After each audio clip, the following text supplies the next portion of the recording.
ஆம்பள சிங்கம்டா என வீரத்தை பறைசாற்றும் போது ஆண்கள் காலரை தூக்கிவிட்டபடி கூறுவதுண்டு.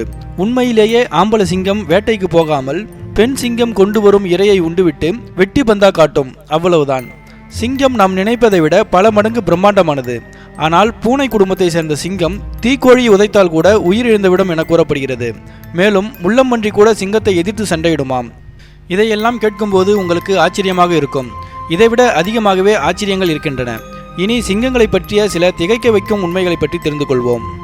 சிங்கங்கள் இனப்பெருக்கத்தில் ஈடுபடும் போது ஒரு நாளைக்கு 20 முதல் 40 முறை என 2 நாட்கள் தொடர்ந்து ஈடுபடுமாம்.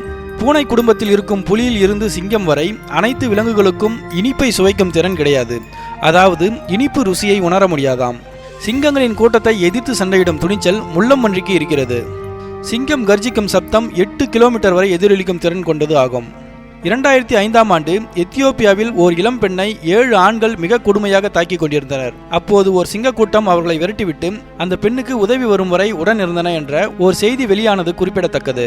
ஹாலிவுட் பட தயாரிப்பு நிறுவனம் MGM டைட்டில் கார்டில் வந்து கர்ஜிக்கும் சிங்கத்தின் பெயர் லியோ ஆஃப் லயன்ஸ் என்பதாகும். தீக்கோழி ஒரே உதையில் மனிதர்களை மட்டுமின்றி சிங்கத்தையும் உயிரிழக்க வைத்து விடுமாம்.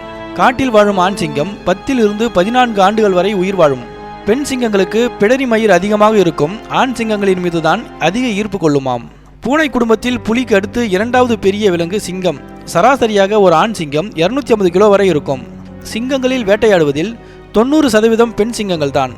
ஆண் சிங்கங்கள் மிகவும் அபூர்வமாகத்தான் வேட்டைக்கு செல்லும். மலை சிங்கங்கள் அதனுடைய இரையை புதைத்து வைத்துவிட்டு பசிக்கும் போது மீண்டும் எடுத்து உண்ணும் பழக்கம் கொண்டுள்ளது.